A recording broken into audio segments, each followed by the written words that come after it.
Bonjour, je m'appelle Aude Belzile, je suis directrice des activités philanthropiques à la Fondation Bombardier et c'est moi qui aurai le plaisir de faire le petit mot d'introduction. Ça me fait super plaisir de vous voir, mais comme vous allez le voir, nous sommes fort nombreux et nombreuses, donc je vous invite à laisser votre caméra fermée et votre son fermé afin qu'on puisse bien entendre les panélistes et bien les voir. Donc, merci beaucoup de vous joindre à nous pour cette activité un petit peu spéciale qui vise à la fois à souligner la Journée nationale de la philanthropie qui se tenait le 15 novembre et les 10 ans du programme Philagora. Avant de commencer, nous désirons reconnaître la nature autochtone des nombreux territoires de l'île de la Tortue où nous travaillons et où nous résidons. Ces territoires constituent l'habitat de nombreux peuples autochtones qui y ont vécu depuis des dizaines de milliers d'années et qui y vivent encore aujourd'hui. En tant que colons, immigrants et leurs descendants, et en tant que visiteurs, nous honorons et nous respectons les nombreux peuples autochtones de cette terre et de ce territoire, et nous espérons un avenir plus juste ensemble. Ensemble, c'est un mot qui représente bien Philagora et son évolution depuis 10 ans. D'un programme qui, à ses débuts, visait essentiellement à rendre accessibles des formations déjà existantes, Philagora a évolué au fil des besoins et des souhaits exprimés par les participants. On parle maintenant davantage d'un espace où se côtoient diverses expériences et expertises pour échanger, s'épauler et apprendre ensemble. Que ce soit dans le cadre de tables rondes, comme aujourd'hui, d'ateliers de formation ou encore de jasettes informelles, de plus en plus, ce sont les voix des organismes qui se retrouvent en avant-scène pour partager leur savoir-faire et leurs pratiques. C'est pour ça que nous avons voulu, pour l'activité d'aujourd'hui, céder le plancher aux gens qui font battre le cœur de Philagora depuis ses débuts. On a donc lancé une invitation pour former un comité qui allait imaginer, élaborer puis animer cette activité. Avec du travail de coulisses par l'équipe de la Fondation, bien sûr, car vous le savez, le temps est une denrée précieuse pour les OBNL. Il y a 7 personnes qui ont répondu à notre appel. On va mettre leur nom dans le clavardage comme un petit générique, mais je trouvais important de vous les nommer. Donc, je pense à José Vaillancourt de la Fondation Saint-Hubert, Colette Vanas de la Fondation de l'Hôpital de Montréal pour enfants, Chantal de Montigny des Compagnons de Montréal, Camille Saad-Traboulzi des Amis de la Montagne, Daniel H. Lantaigne de BNP Performance et ancien cohorteux Philagora, Emmanuel Leveau-Guertin de la Fondation du CLSC Suzor-Côté à Victoriaville et Geneviève Derry de la Fondation du Cégep Édouard-Montpetit et de l'ENA. On vous remercie tous et toutes pour le temps, l'énergie et l'enthousiasme que vous avez consacré à cette activité. Avant de parler plus en détail du déroulement, je veux aussi souligner le travail de mes collègues Maëva, Marie et Martine, que beaucoup d'entre vous connaissent, qui apportent chacune leur expertise unique autour de la table Philagora. Vous savez, si vous les avez moindrement côtoyées, à quel point elles influencent le ton, les angles abordés, puis la personnalité de notre programme. Donc, merci, chers collègues. Le thème qui a été choisi par le comité organisateur, c'est les jeunes et la philanthropie ou apprendre à mieux connaître la relève en termes de donation. Qu'est-ce qui motive les jeunes donateurs? Quelles sont les formes d'engagement qui les intéressent, les sujets qui les passionnent? Vu le nombre de participants qui sont inscrits, je crois que c'est un sujet qui résonne. Le comité vous propose une rencontre en 3 temps. D'abord, une présentation de 30 minutes par la film Épisode Philanthropie et Investissement communautaire qui viendra faire un portrait des donateurs. Ensuite, un panel d'une durée de 90 minutes sur les jeunes et la philanthropie. Ensuite, on aura une pause de 15 minutes suivie d'une activité de réseautage d'une durée d'1 heure. Donc, sans plus tarder, parce que je sais que vous serez intéressés à entendre les différents points de vue puis à poser des questions, je céderai la parole à Laetitia Chaiguetz, présidente, et Amélie Lheureux, conseillère principale chez Épisode Philanthropie et Investissement communautaire. Mesdames. Bonjour tout le monde. Bonjour. Merci beaucoup de l'invitation. On est vraiment content d'être aujourd'hui avec vous. Puis c'est drôle, effectivement, c'est une question qui revient toujours, les jeunes. Nous, pour accompagner des organismes dans leur quotidien, là, je vous dirais que c'est une préoccupation générale. Tout le monde se demande comment aller les chercher, ces jeunes-là, comment les convertir en donateurs. Est-ce qu'ils ont vraiment un potentiel? Ils se font challenger par leur CA, challenger par la communauté. Fait que ça va être le fun d'en parler aujourd'hui, d'avoir cette tribune-là pour vous en parler. Très rapidement, là, épisode, pour ceux qui ne nous connaissent pas, on est une firme donc d'experts conseils en philanthropie qui existe depuis 30 ans dans le marché. On donne en fait le moyen, je dirais, on donne aux organismes le moyen de leurs ambitions. Donc, on les aide vraiment à aller chercher leur plein potentiel philanthropique, on renforce des capacités internes, on structure des organisations, mais on est aussi plus que des consultants, c'est-à-dire que depuis plus de 10 ans, on mène une grande étude en philanthropie sur les tendances générationnelles. Et ce qu'on va vous présenter aujourd'hui, c'est un aperçu de cette grande étude-là, c'est-à-dire qu'on va vraiment se concentrer sur les jeunes, mais si vous voulez télécharger l'étude complète là, sur notre site web épisode.ca, vous allez avoir vraiment l'ensemble des 5 générations et leur comportement là, à l'égard de la philanthropie. Donc, je commence immédiatement en vous partageant ceci. Là. Est-ce qu'on voit bien? Amé, dis-moi. Super. Super. Donc, on commence immédiatement. C'est presque vrai, c'est presque vrai. Ça y est.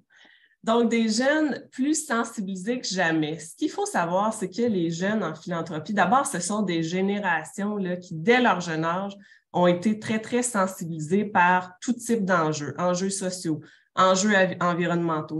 Les jeunes sont surinformés. Ils sont vraiment au cœur de tous les enjeux, mais est-ce qu'ils sont vraiment des donateurs? Pas encore. On dit pas encore parce qu'on est optimiste et on voit quand même une évolution des jeunes en philanthropie. On va rentrer vraiment dans le détail, mais ce qu'il faut savoir, c'est qu'il faut d'abord savoir les conscientiser à vos enjeux, puis ensuite, le don va venir, mais ultimement, l'idée, c'est vraiment tout d'abord d'aller les conscientiser à vos causes. On commence avec le portrait. Donc, les personnes appartenant à la génération Z, donc les plus jeunes de ceux qu'on étudie là, dans notre sondage, ils sont âgés de moins de 26 ans cette année. C'est 38% d'entre eux qui donnent, puis ils donnent à hauteur moyenne de 120 $ par année. Et ils donnent aussi à 2,5 organismes. Le don moyen de 120 $, c'est un don qui s'accroît. On observe un accroissement de la valeur du don moyen des membres de la génération Z, donc c'est très positif. En fait, ce qu'on observe aussi chez cette génération-là, comme chez bien d'autres générations, c'est qu'ils sont très sensibilisés par les causes qui touchent l'enfance et la jeunesse, la santé, la lutte à la pauvreté, à l'exclusion sociale, l'éducation et l'environnement plus que toutes les autres générations. Donc ça ici, ce qu'on voit, là, c'est là où ils donnent. On verra plus loin dans la présentation aussi qu'est-ce qui les interpelle, mais ça, ce sont les créneaux là, dans lesquels ils sont le plus généreux. Ce qu'il faut dire aussi sur cette génération-là, les Z, c'est qu'ils sont nés dans le numérique. Donc, ils sont, comme on disait, ultra connectés, ultra engagés, mais ils ont aussi des emplois précaires encore parce que ce sont des jeunes professionnels, mais très jeunes, puis même, il y en a qui ne sont pas encore sur le marché de l'emploi. Donc, ces gens-là vont donner, oui, être généreux, mais évidemment à la hauteur de leur capacité. Maintenant, les membres de la génération Y, alors eux, ils ont aujourd'hui entre 27 et 41 ans. Leur don moyen s'élève à 150 $, mais ce don moyen-là est pour leur part en décroissance depuis quelques années, c'est ce qu'on observe. 47% d'entre eux ont donné en 2021, puis ils donnent à 3,2 organismes. La raison pour laquelle le don moyen diminue, c'est difficile à expliquer. Il y a un contexte, évidemment, là, qui est le contexte de la pandémie. Puis il y a peut-être une moins grande disponibilité financière aussi parce que, bon, on devine là-dedans qu'il y en a qui ont de jeunes enfants et tout. Donc, il y a peut-être ça qui explique le fait que le don est en décroissance chez cette génération-là. Oui, on dit aussi que c'est la génération qui a subi les plus grandes séquelles là, de toutes les crises économiques du 21e siècle. Donc, évidemment, il y a une répercussion aussi, encore une fois, sur leur capacité à donner à cette génération-là. Et leur préférence en matière de dons, là où ils donnent le plus, c'est à la santé. Ensuite, c'est à l'enfance et à la jeunesse. Tu sais, en fait, les aides, ils donnent à l'enfance et la jeunesse peut-être parce qu'ils ont encore un pied dans l'enfance et la jeunesse. Puis on peut présumer que les Y, eux, c'est parce que là, sont peut-être, ils ont de jeunes enfants, donc ils ont un nouvel éveil au regard de cette cause-là. Et contrairement aux plus jeunes, donc aux membres de la génération Z, ils donnent, eux, aussi beaucoup aux services communautaires locaux. Ils donnent, comme les autres, à la lutte à la pauvreté et à l'exclusion, puis à l'éducation aussi. Donc, ce sont les secteurs dans lesquels ils sont le plus généreux.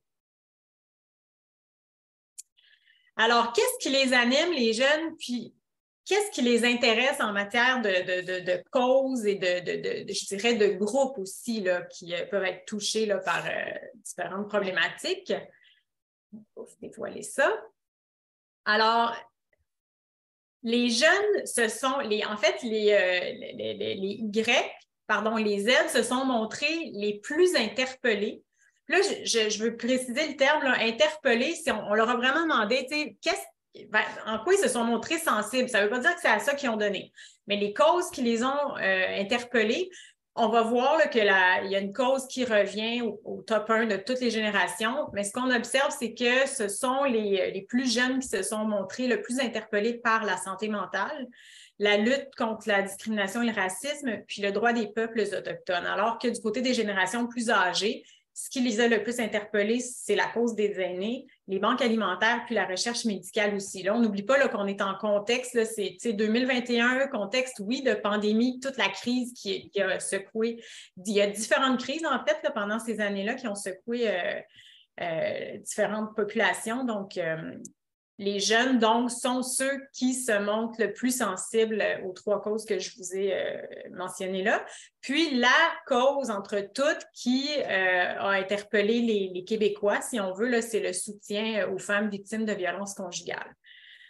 Il y a une nuance à faire, tu sais, je le précisais, là, ce qui les interpelle, ça ne veut pas dire que c'est à ça qu'ils donnent le plus, parce que ça ne veut pas dire qu'on les sollicite. Alors, tu sais, il y a toujours le lien à faire entre, oui, on est émotif à l'égard d'une cause, mais si on n'a pas de possibilité ou qu'on n'est pas directement rejoint pour effectuer un don, ben, ça ne va pas nécessairement se passer. Là. Donc, voilà. Donc, ouais, c'est ça. Il ne faut pas hésiter à les solliciter, puis peut-être aussi à suivre les tendances. C'est-à-dire que quand il y a certaines de ces causes-là, là, qu'on voit que les gens se sont montrés plus sensibles parce que c'était des causes qui sont très, très visibles aussi dans les médias. Il y a des drames, malheureusement, qui se vivent, qui sont médiatisés. Il y a des causes qui reviennent aussi. On parle souvent d'intimidation dernièrement, de santé mentale. C'est vraiment des causes qui sont au cœur de plusieurs problématiques. Puis ça, les jeunes, en fait, sont sensibles à ça, sont sensibles à ce qui se passe vraiment au niveau médiatique, puis médias au sens large, là, parce que les médias maintenant prennent toutes sortes de formes et les suivent de toutes sortes de manières aussi. Mais définitivement, quand les jeunes sont sensibilisés à des causes à travers certains médias, bien, ils vont porter un geste aussi. Puis un geste qui est de plus en plus spontané. Oui, il faut aller les chercher, mais ce qu'on a vu aussi dans les dernières tendances des dernières années, c'est qu'ils font des gestes un peu plus spontanés qu'avant. Ils vont se mouiller davantage. Avant, ils attendaient vraiment d'être sollicités avant de faire un premier don. Maintenant, ils sentent qu'ils ont un rôle à jouer finalement en philanthropie. Ça va avoir été l'effet positif peut-être de la pandémie. Il y en a eu quelques-uns quand même. Celui-là en est un. Alors, ce qu'on sait, bon, c'est que toutes les générations sont très sensibles là, aux causes. Parce que là, on voulait savoir quels sont les groupes, justement, là, auprès desquels on observe une sensibilité à travers les générations. Alors, tout le monde est sensible aux enfants, aux aînés, aux personnes vivant avec un handicap physique, puis aussi aux femmes. Les plus jeunes, c'est définitivement la cause des enfants. Donc, c'est le groupe, si on veut, là, pour lequel ils éprouvent le plus de sensibilité en général. Donc, voilà. Puis maintenant, qu'est-ce qui les motive à donner? Alors, l'urgence de la situation. Donc, comme Laetitia le disait, quand il y a quelque chose qui survient, qui prend de la place dans les médias, ils vont se sentir interpellés par ça. Ce ne sont pas les seuls, hein? Les autres générations, c'est pareil aussi. Mais donc, des fois, c'est pas un terme qui est vraiment, c'est sans doute pas un meilleur terme, là, mais des fois, il y a des opportunités aussi à saisir. Tu sais, malheureusement, une opportunité peut être le reflet d'un drame, là, mais je veux dire, il faut savoir réagir justement, puis être proactif dans les démarches de sensibilisation, de sollicitation quand il y a des événements d'urgence qui surviennent. Sinon, c'est l'impact. Puis on n'est pas tellement surpris. Tu sais, on le sait que les jeunes, ils recherchent ça constamment, l'impact. À travers leurs réseaux sociaux, sont en recherche d'impact tout le temps. C'est vrai, ça a été vrai pendant la crise, mais aussi avant, c'est ce qu'on observe depuis quelques années dans nos études. Donc, c'est important d'être capable de traduire leurs gestes par l'impact positif que ça aura sur la cause. Puis l'impact, tu sais, communiquer sur son impact, ça peut prendre différentes manières, hein, différentes formes, en fait. Là. Il ne faut pas non plus penser que c'est seulement du quantitatif puis dire, bon, ben, mon don de tant de dollars équivaut à sauver tant de vies. On n'est plus là-dedans. Là. On commence à avoir quand même plusieurs façons de rendre compte de cet impact-là, que ce soit plus en qualitatif, je dirais, en storytelling aussi. Les gens comprennent que chaque acteur de l'écosystème philanthropique, c'est un tout. Donc, un organisme ne peut pas solutionner un enjeu spécifiquement. Évidemment, c'est un travail collectif. Donc, il faut communiquer son impact de différentes manières. Et puis, comment ces jeunes-là contribuent? Parce qu'on disait tantôt qu'ils n'étaient peut-être pas nécessairement encore tous des donateurs, mais sinon, qu'est-ce qu'ils font pour contribuer aux causes qui leur tiennent à cœur?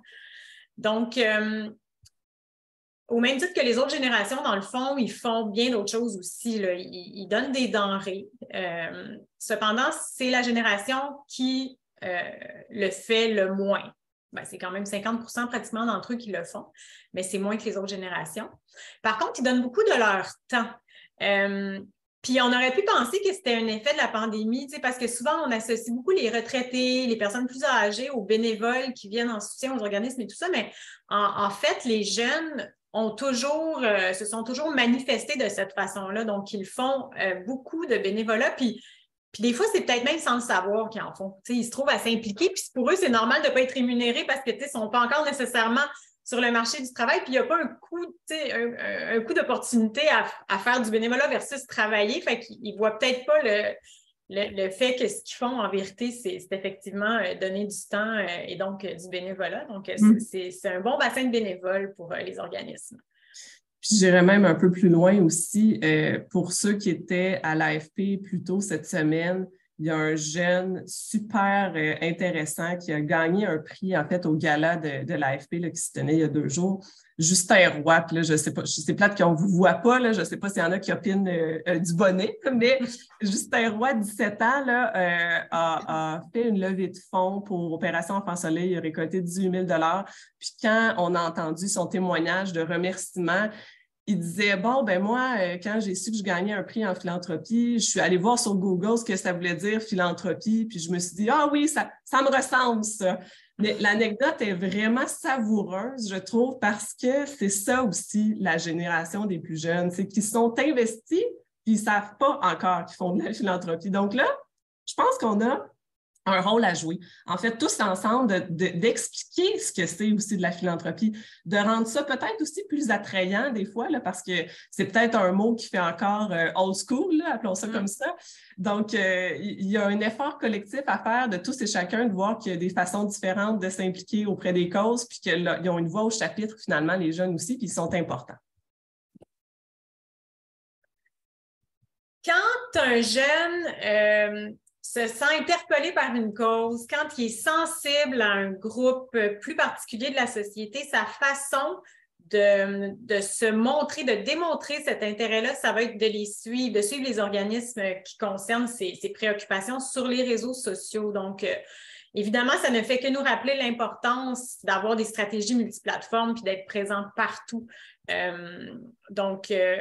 Puis c'est aussi ce groupe-là des jeunes sont ceux qui sont le plus susceptibles de prendre, en fait, défendre publiquement les causes qu'ils soutiennent. Là, on le voit dans les marches qui ont eu lieu, par exemple, pour l'environnement et tout ça. Puis, tu sais, nous, ce qu'on constate aussi, c'est que il y a les jeunes, c'est pas tant nécessairement des donateurs aujourd'hui, mais ça va certainement être les donateurs de demain.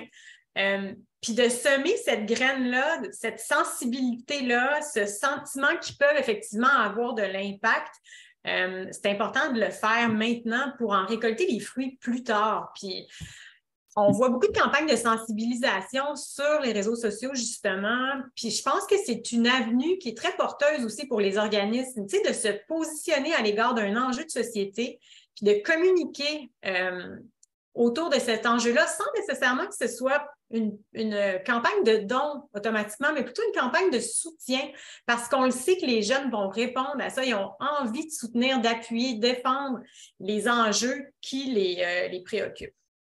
Donc, c'est une belle avenue de communication. Et en fait, on parle beaucoup de diversité actuellement là, par rapport à la représentativité aussi au sein des entreprises, au sein des conseils d'administration. Nous, c'est une préoccupation qu'on a, on le voit avec nos clients, on le vit. Tout le temps, c'est des défis de recrutement, de bénévoles et tout ça. Alors, il y a aussi la notion d'avoir une diversité générationnelle qui est importante. Puis, c'est très rare sur des conseils d'administration qu'on voit de très jeunes administrateurs, mais pourquoi pas? Tu sais, on dit que c'est important, là, on n'arrête pas de marteler le fait que nous, c'est important de préciser les rôles des administrateurs, leur rapport au sein du conseil d'administration, mais pourquoi pas créer des rôles sur mesure pour ces jeunes-là au sein des conseils, mais évidemment aussi au sein de tous les autres comités là, qui peuvent exister dans un organisme. Puis d'ailleurs, ces jeunes-là ont, Laetitia, je t'invite à... C'est ça, dans le fond, il y a des stratégies. On observe qu'il y a des stratégies qui fonctionnent bien là, chez les jeunes, puis entre autres, les défis sportifs, ça marche avec eux.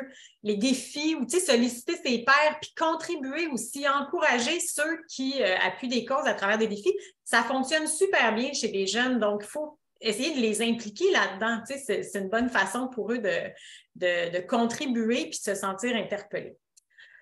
Alors, comment ils donnent maintenant? Parce que, bon, il y en a qui donnent, on a vu là, qu'il y était un certain pourcentage de jeunes à donner. Une bonne façon de les rejoindre, c'est à la caisse d'un commerce ou à l'achat d'un produit aussi lié à une cause. On observe ça en fait, là, vous voyez, là, on a mis un petit, en fait, l'ordre de préférence, si on veut, là, des façons de donner chez les Y et les Z. Ils donnent aussi à la demande d'un proche, puis ça revient, ça fait écho à ce qu'on vient de dire par rapport aux défis sportifs. Donc, ils répondent à ça. Alors, mettons-leur ce genre de... Des fois, on se pose la question, on devrait-tu faire un défi? On n'en fait-tu pas? Bien, ça peut marcher auprès de cette clientèle-là. Puis, évidemment, aussi par le biais des réseaux sociaux. Donc, on n'a pas le choix d'être présent, là, encore une fois, là, sur les différentes plateformes qui s'offrent à nous. Quand vous voyez tout ça, par contre, là, c'est sûr que ce n'est pas une liste d'épicerie non plus. Il ne faut pas s'éparpiller dans les stratégies parce que vous avez tous des capacités, à un moment donné, limitées à déployer toute une multitude de stratégies. Donc, il faut voir, en fait, selon votre cible, vraiment, puis selon votre bassin de donateurs actuel, qu'est-ce qui est le plus rentable, je dirais. C'est quoi le plus grand retour sur investissement à déployer une stratégie puis déployer des efforts de sollicitation? L'événementiel, c'est un bon exemple.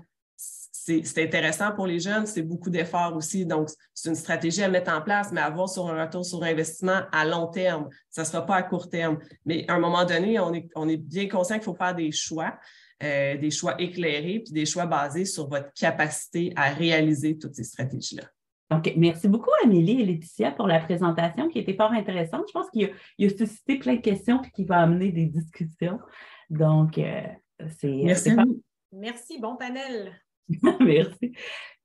Là, on vous a dit qu'on avait invité des gens à imaginer, élaborer puis animer, puis c'est encore moi qui vous parle, mais je vous promets, c'est ma seule et dernière et brève intervention avant de céder la parole à Geneviève Derry, qui est membre du comité organisateur puis qui va être notre animatrice pour la journée.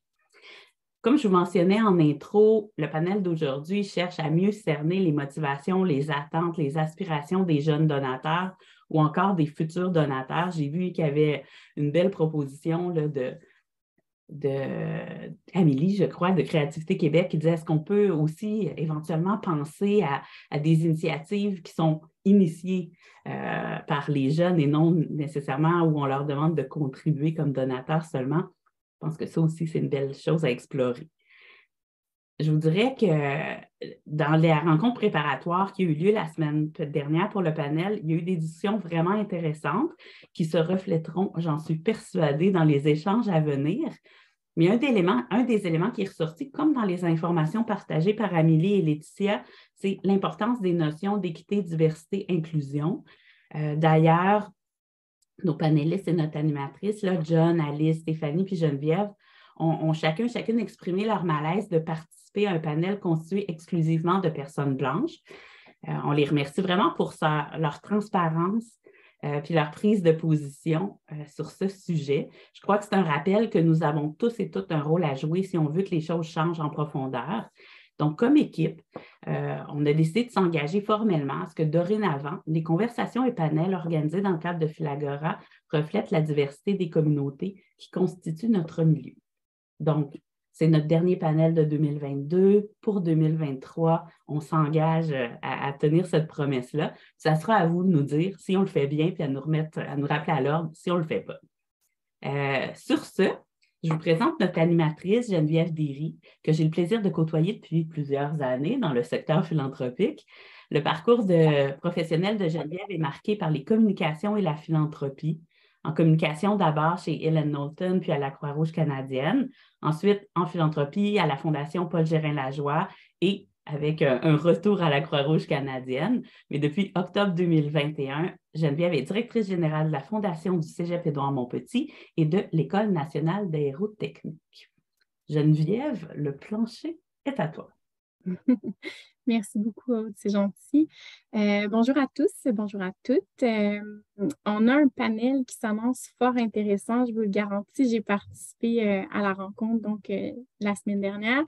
Je suis certaine que ces discussions-là entre nos panélistes vont susciter beaucoup de questionnements, peut-être d'échanges auxquels vous aurez envie de réagir. Pour ce faire, peut-être juste garder vos questions pour la fin des interventions. Il y a une période qui va être allouée à ça, soyez-en assurés. Et si des fois, vous avez envie juste de rebondir sur quelque chose, sachez encore une fois que le clavardage là, est là pour ça et que les gens de la Fondation vont s'assurer de rediriger vos questions. Cela étant dit, j'inviterai peut-être maintenant nos panélistes à se présenter brièvement et peut-être aussi en nous mentionnant ce qui les a poussés à s'impliquer dans le domaine de la philanthropie ou encore ce qui les motive au quotidien à continuer dans cette voie-là. Peut-être dans l'ordre, Stéphanie, si tu voulais commencer, ensuite John et Alice. Merci beaucoup. Merci Geneviève. Oui, je suis Stéphanie Barker. Je suis la directrice générale de la Fondation Espace pour la vie. C'est la fondation du Biodôme, la Biosphère, l'insectarium du Jardin botanique et du planétarium Rio Tinto Alcan. J'ai, depuis quand même plusieurs années, travaillé dans l'univers de la philanthropie. Avant, j'étais au Phare Enfants et Familles. J'ai aussi fait la grande campagne de financement conjointe de HEC Polytechnique de l'Université de Montréal. J'ai travaillé avant ça à l'Office national du film, dans les partenariats, et j'ai commencé ce long parcours en philanthropie dans une fondation qui finançait le centre de recherche dans lequel j'ai fait ma maîtrise. Donc, je suis un petit peu tombée dans la potion magique à ce moment-là. Et ce qui m'intéresse dans cet univers-là, en fait, je vous dirais, c'est que la philanthropie, pour moi, ce n'est pas une fin, c'est un moyen. Et c'est un moyen pour faire avancer des projets, pour faire rassembler des gens. Et tout ça, je pense que ça me parle parce que, d'un, je suis optimiste.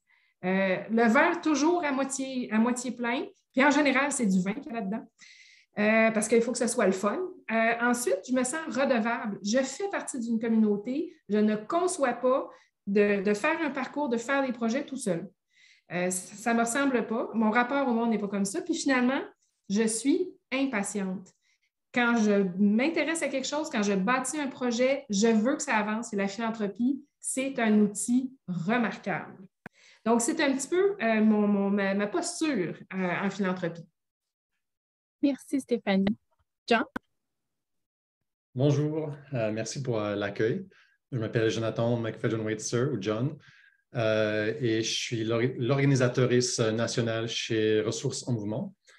Et ce qui m'a poussé vers la philanthropie, il faut dire d'abord que j'ai grandi dans une famille privilégiée. J'avais les 2 parents avocats et je voulais toujours résoudre les problèmes sociaux, et les récits avec lesquels j'ai grandi m'ont poussé envers des rôles dans le monde coopératif tout d'abord, ensuite dans des organismes de bienfaisance, de la philanthropie, selon ces récits un peu élitistes par rapport à comment résoudre les problèmes sociaux.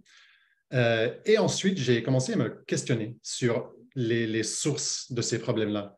On parle souvent de la pauvreté, par exemple, comme si c'était un phénomène naturel, comme si on voudrait éradiquer la pauvreté, comme on parle des maladies, par exemple. Et finalement, non, c'est pas naturel du tout. C'est quelque chose qui est créé. Et c'est pas le problème de base non plus. C'est une conséquence de la concentration de la richesse et du pouvoir qui se fait continuellement grâce à plusieurs politiques sociaux et économiques. Et donc, gérer les conséquences de ce problème-là, c'est essentiel, mais c'est pas suffisant. Donc cela, ça m'a poussé de chercher sont quoi les groupes qui visent vraiment ce problème de concentration de richesse. C'est les mouvements sociaux plutôt que les charités. Et la philanthropie, c'est délibérément structuré pour avoir beaucoup de difficultés à soutenir les mouvements sociaux, surtout qui poursuivent des changements politiques. Donc, je cherchais à me joindre à un groupe qui travaillait pour transformer les pratiques et les valeurs de la philanthropie pour centrer les mouvements sociaux et le changement systémique. Et j'ai trouvé Ressources en Mouvement dans l'année 2016. Et je vais juste partager quelques petits liens. Là, c'est notre site web. J'ai partagé des ressources tout le long du panel. J'espère que ça ne vous ennuie pas trop. Mais il y a aussi un petit article et un balado. Merci. Super. Merci beaucoup, John. Alice? Oui, bonjour tout le monde. Alors, moi, je m'appelle Alice Magny. Je suis vice-présidente aux dons, relations et organismes avec les jeunes philanthropes du Québec. Puis, je tiens à dire que c'est vraiment un plaisir d'être ici avec vous aujourd'hui. Je suis complètement fan de mes collègues panélistes. J'ai hâte de les entendre sur tous les beaux sujets. Personnellement, en fait, là, la raison pour laquelle je m'implique, c'est que j'aime vraiment contribuer à améliorer les choses autour de moi. Ça, je le vis autant dans mon travail, dans mes projets, dans mes implications, même dans mon quotidien. Je suis quelqu'un qui aime optimiser, améliorer, changer les choses, changer les façons de faire. J'ai vraiment longtemps cherché un positionnement comme plus précis, mais en gros, moi, ce que j'aime, c'est mobiliser les gens autour de moi, mobiliser les gens autour des concepts qui me tiennent à cœur, qui rejoignent mes valeurs. Puis personnellement, je trouve qu'il y a tellement à faire que juste de contribuer à rallier les gens autour de la philanthropie, c'est comme ça qu'on va rassembler nos forces puis qu'on va décupler l'impact. Puis je vous dirais que ce qui me pousse à m'impliquer au quotidien, c'est les autres personnes qui s'impliquent autour de moi. Je les trouve inspirantes, je les trouve motivantes. Puis même quand moi, je suis démobilisée ou démotivée parce que j'ai des petits downs comme ça arrive à tout le monde, je regarde ce que mes contacts font, ce que mon réseau fait, puis je suis juste impressionnée. Donc, ça me pousse à me dépasser à mon tour. Oui. Merci tout le monde. Je pense qu'on est prêt maintenant à commencer ce panel. Peut-être comme première question, et Stéphanie, je te la dirigerai. Pour rebondir un peu sur la présentation qu'on vient d'avoir d'épisode, est-ce que tu pourrais nous partager peut-être ton observation sur la philanthropie au cours des 10 dernières années? Juste les 10 dernières années. Commençons par là. Commençons par là, effectivement. mais effectivement, je trouve très intéressante la présentation d'épisode parce que je suis entièrement d'accord avec ce parallèle-là à faire avec les technologies numériques. Ce que je constate, c'est que le comportement de don est médié par l'utilisation des technologies. L'investissement de soi se fait de plus en plus à travers les technologies de communication qu'on a. Et en même temps, la réaction, quand on parle des causes, comment on les connaît, les causes, mais c'est par l'information qu'on reçoit à leur sujet. Donc, les 10 dernières années, là, quand vous y pensez bien, c'est la génération qui est native, ou en tout cas qui a grandi avec le mobile.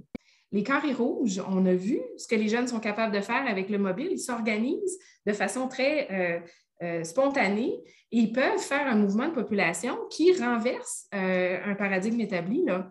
Donc ça, c'est les 10 dernières années, le mobile. Quand vous remontez les 10 années avant, ce que c'est l'Internet. Et c'est les endroits où on communique, les Facebook de ce monde, ces choses-là. Donc, ça a commencé là. Mais ce qui a changé dans les 10 dernières années, c'est le mobile. Puis si vous remontez 30 ans en arrière, bien là, ce que vous avez, c'est l'ordinateur. Vous avez une capacité de production et de partage d'informations. Puis quand vous remontez aussi vieux que moi, bien là, vous êtes dans un univers où les communications à l'époque, moi, j'ai grandi avec des journaux en papier, avec une télé à 4 postes puis de la neige. Et le câble est arrivé. Alors, je n'étais que consommatrice d'informations. Mais les générations qui me suivent sont consommatrices et productrices. Et aujourd'hui, c'est en temps réel avec le mobile. Donc, la façon de s'investir, la façon de consommer l'information, de comprendre une cause, de connaître un mouvement ou de l'initier, c'est instantané aujourd'hui. On est vraiment ailleurs. Et ce que je constate, c'est que les jeunes, pour eux, puis l'épisode le disait, ils ne réalisent pas qu'ils sont dans un mouvement, ils ne réalisent pas qu'ils sont investis parce qu'ils ne l'appellent pas philanthropie. Le jeune qui a gagné le prix la semaine passée, il a fallu qu'il google qu'est-ce que ça veut dire, philanthropie. Je comprends ça, c'est sûr. Il ne l'appelle pas comme ça, mais ce n'est pas moins un engagement puis un investissement. Donc, je vois, moi, dans mon expérience, exactement ce qui a été décrit. Alors, le parallèle est important et intéressant. La seule chose que j'ajouterais, c'est que les jeunes, par exemple, les trentenaires il y a 10 ans, puis les trentenaires aujourd'hui, sont un petit peu différents aussi au sens où, puis l'épisode en parlait un peu, les plus jeunes peuvent avoir généré des actifs. Ils sont entrepreneurs. Ils ont plusieurs compagnies où ils sont partenaires dans plusieurs initiatives. Donc, ils sont perçus comme ayant beaucoup de ressources, mais en fait, ce qu'ils ont, c'est de la portée. Ils n'ont pas nécessairement du capital disponible. Alors, quand on rencontre là, les jeunes louves et les jeunes loups qui sont des entrepreneurs formidables, dont la business fonctionne, c'est extraordinaire, on s'attend, nous, comme gestionnaires de développement philanthropique, à ce qu'ils puissent, par exemple, nous faire un gros chèque demain ou un transfert bancaire. Ce n'est pas le cas. Ils sont peut-être très fortunés dans leur portée, mais ce n'est pas quelque chose qu'ils peuvent convertir et dont ils peuvent se départir. Et ça, puis ça, John en parlait aussi, l'univers du privilège, il n'a plus la même forme aujourd'hui qu'avant. Ça ne convertit pas comme on veut, ça ne fait pas des chèques comme on veut.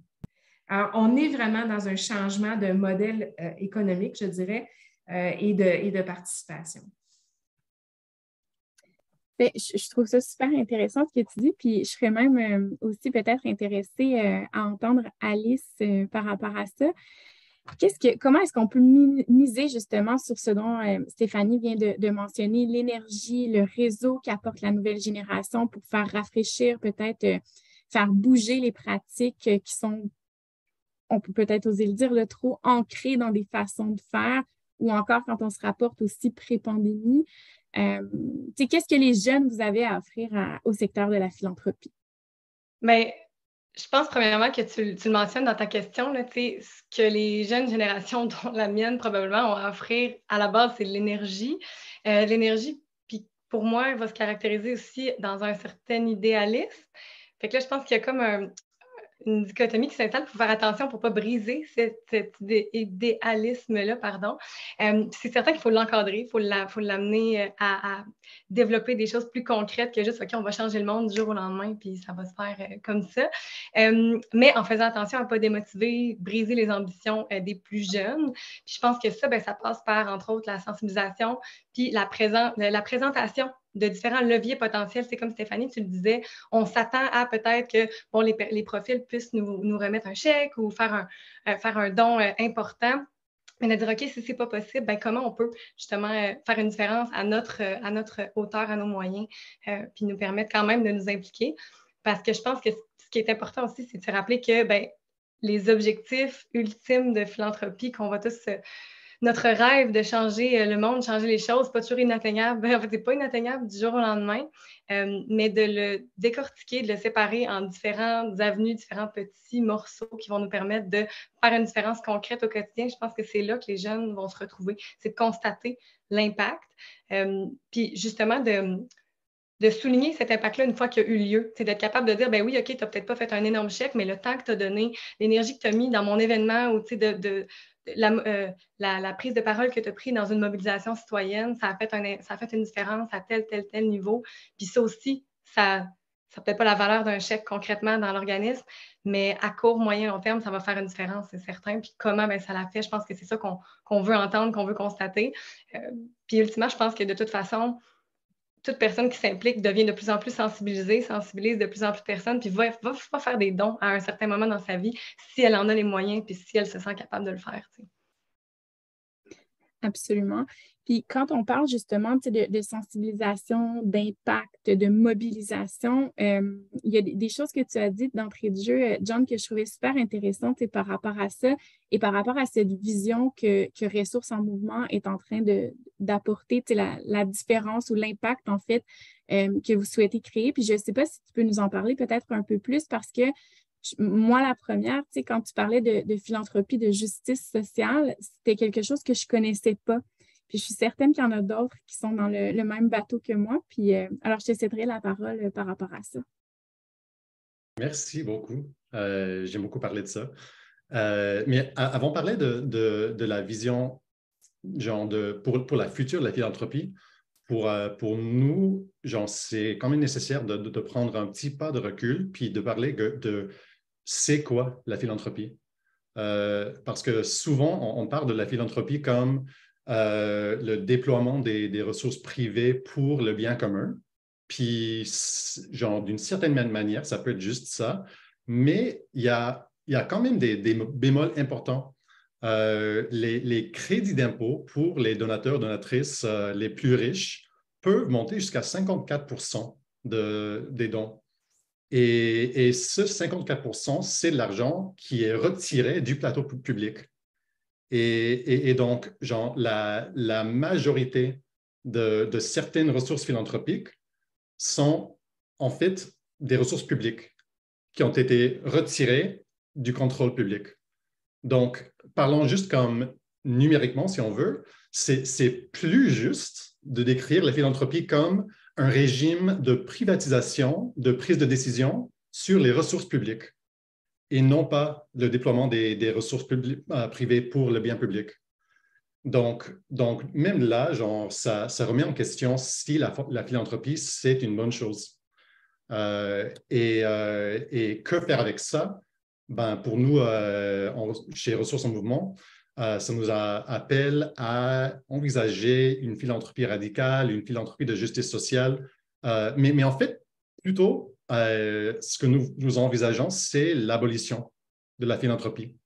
Parce que pour nous, la philanthropie, c'est quelque chose qui incarne une inégalité fondamentale entre les personnes qui gèrent les ressources et les personnes qui sont les plus touchées par les enjeux, les problèmes sociaux. Et ça amène la question de genre, on remplace la philanthropie par quoi? Et l'autre tradition qui nous inspire, c'est la tradition de l'aide mutuelle. Et malheureusement, j'ai une ressource qui est en anglais, que je vais quand même partager, mais c'est la seule ressource en anglais que je vais partager. Mais ça explique c'est quoi l'aide mutuelle, puis en quoi ça contraste avec le charité comme paradigme. Mais pour nous, genre, ce que c'est un système de redistribution de ressources qui inclut la redistribution du pouvoir. Alors, pour faire en sorte que les communautés les plus touchées par des enjeux soient aussi des communautés qui gèrent les ressources pour alimenter les stratégies pour faire face à ces problèmes-là. Et donc, ça aurait l'air à quoi, ça? Ce transfert de ressources et aussi de pouvoir, ben là, c'est où on commence à parler de philanthropie de justice sociale. Et je viens de partager un petit slide qui résume nos principes de philanthropie de justice sociale. Puis ce qui change, c'est genre les projets qui sont priorisés, prioriser les projets qui ciblent les causes racines, les causes systémiques des enjeux, les processus de prise de décision, ne plus avoir les personnes fortunées qui prennent des décisions sur la répartition des ressources pour faire face aux problèmes qu'on aide à créer et qu'on n'est pas du tout bien placé pour établir des stratégies pour résoudre ces problèmes-là. Et aussi, changement de composition des institutions qui gèrent la redistribution de ces ressources-là. Et puis, une autre ressource que je partagerai, c'est un guide pratique qui a été traduit vers le français par ma collègue Juniper Glass chez Lumière Consulting. Et c'est une guide pratique pour comment poursuivre la philanthropie de justice sociale au sein des institutions philanthropiques existantes. Puis, ben, merci pour toutes ces ressources et ces explications. Déjà, il y a des commentaires comme quoi c'est très rafraîchissant d'avoir cette perspective-là. Et j'ai une question peut-être par rapport à ça. Qui adhère? Donc, est-ce que tu as une équipe? Est-ce qu'il y a beaucoup de jeunes? Est-ce que ça fonctionne par bénévolat? Quand vous faites des prises de position, est-ce que c'est surtout des jeunes qui s'accrochent à Ressources en mouvement, à vos prises de position? Oui, nous autres, on est un réseau de jeunes largement définis. Moi, j'ai 38 ans. Mais de personnes milléniales et Gen Z. On travaille de manière horizontale. Donc, moi, je suis la seule personne employée et sinon, c'est tout du travail bénévole. Et mon rôle, c'est de coordonner le réseau sans prendre des décisions pour tout le monde. Et on suit un mouvement de philanthropie de justice sociale qui est beaucoup plus établi dans les États-Unis. Ce qui est peut-être peu surprenant parce que les crises de l'inégalité dans les États-Unis sont beaucoup plus creusées et cela fait en sorte qu'il y a beaucoup moins de complaisance et les mouvements sociaux dans les États-Unis sont parfois plus poussés vers la mobilisation. Et il y a beaucoup plus de concentration de richesses privées dans les États-Unis. Donc, le rôle de la philanthropie dans les États-Unis est beaucoup plus important que le rôle de la philanthropie ici. Puis, je dirais même que la plupart de nos activités au Canada sont dans le Canada anglophone. Et même là, c'est surtout, je pense, parce que heureusement, l'État, the welfare state, les programmes sociaux de soutien social au Québec sont beaucoup plus forts que dans le Canada anglophone, ce qui est génial, ce qui fait en sorte que le rôle de la philanthropie dans la société québécoise est moins importante que dans le Canada anglophone, qui est génial. Mais ce qui fait en sorte que le secteur philanthropique ici est moins en dialogue avec les autres secteurs.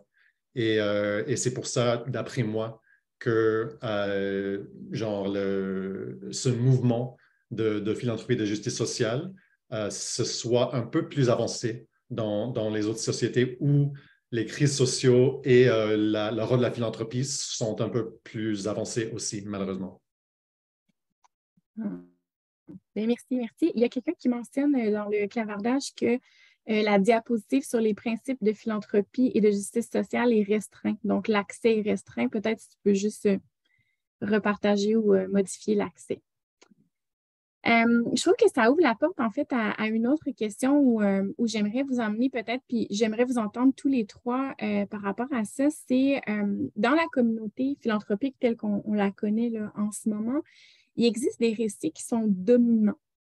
Donc, est-ce qu'on doit les changer? Si oui, comment on devrait s'y prendre? Est-ce que les jeunes doivent prendre une place active dans tout ça? Est-ce qu'on doit redéfinir ce qu'on appelle impact? Quelles pratiques est-ce qu'on veut éviter de reproduire, par exemple? Je ne sais pas s'il y en a un d'entre vous qui veut prendre la balle au bon, puis les autres pourront renchérir par la suite.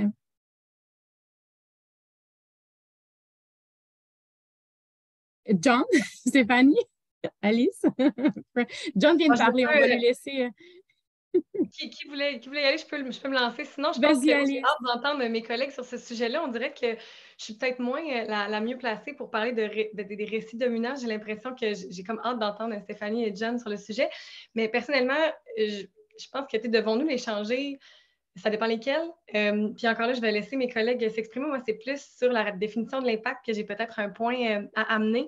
J'ai l'impression que oui, redéfinir l'impact, mais surtout redéfinir qu'est-ce qu'un bon impact puis un moins bon impact ou un impact souhaitable et moins souhaitable plutôt que bon ou mauvais, dans le sens où il y a une espèce de marketing qui se fait autour de tout ce qui est impact, tout ce qui est philanthropie. Puis j'ai l'impression que ça serait peut-être dans les pratiques à réviser, je ne sais pas à abolir, mais c'est de se servir de la philanthropie, du don, de l'engagement comme marketing personnel ou marketing d'entreprise. Pour moi, ça perd un peu du sens de ce qu'est la philanthropie ou le nouveau terme qu'on emploiera. John, tu pourras me corriger là-dessus, mais de l'engagement social comme moi je l'entends.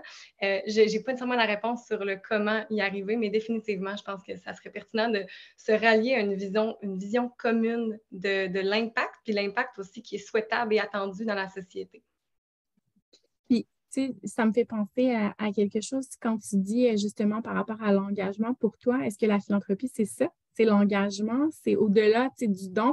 Parce que souvent, on pense à la philanthropie, puis on pense immédiatement à un don, c'est l'action de donner, de faire. Mais c'est beaucoup plus large que ça.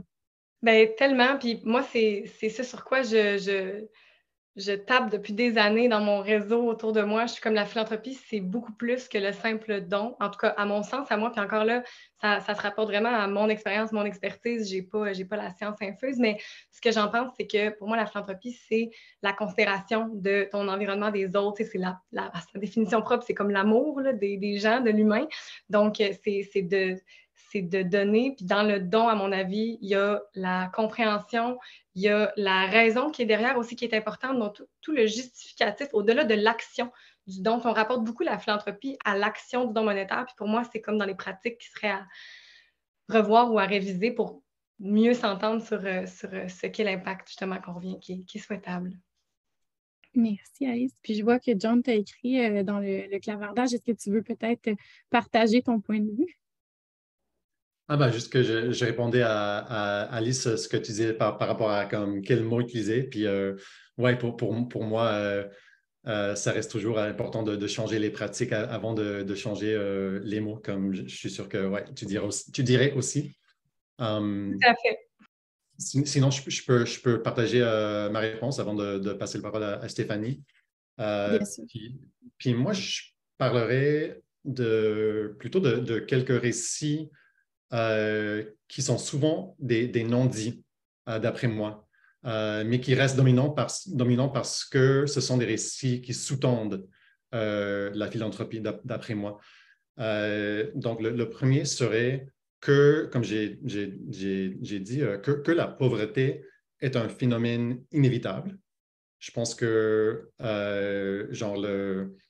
ce récit-là sous-tend beaucoup de pratiques philanthropiques, puis limite beaucoup ce qu'on imagine en tant que les possibilités pour la redistribution de ressources dans notre société.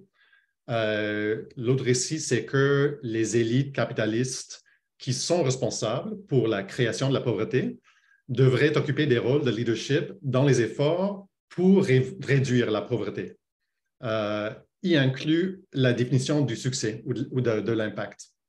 Et là, je pense que c'est quelque chose dont on ne parle pas directement, mais j'ai du mal à imaginer un autre exemple où les gens d'un secteur qui est tellement pas du tout lié au secteur où le travail se fait. Je parle maintenant du business et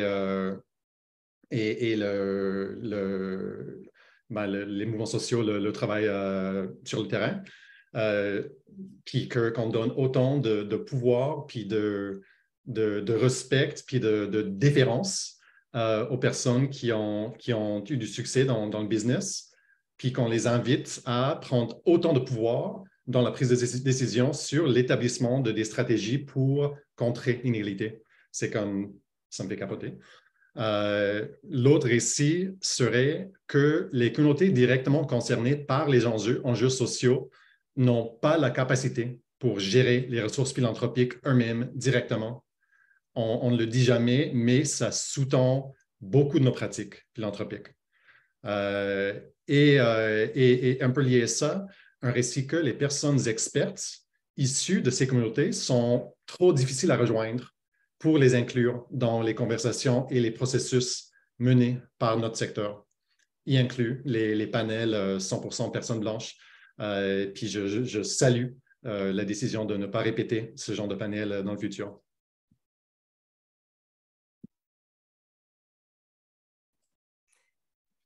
Je voudrais rebondir, John, sur ce que tu dis, parce que c'est à quoi tu pointes et ce qu'Alice aussi soulève, c'est que ça amène, je pense, le secteur des organismes philanthropiques à, d'une part, à se regarder dans le miroir, mais d'autre part, à avoir du courage.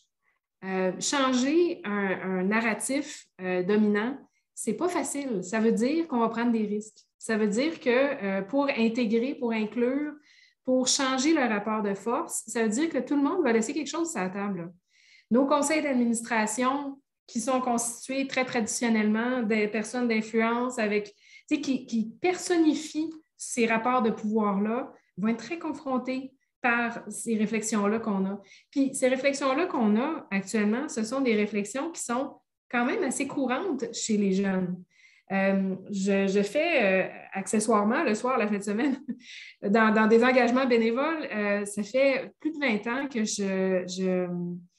je relis, en fait, que je travaille sur des panneaux de sélection pour des bourses pour des étudiants qui ont des engagements communautaires et qui sont aussi très bons à l'école, donc qui ont des bonnes notes et qui sont engagés.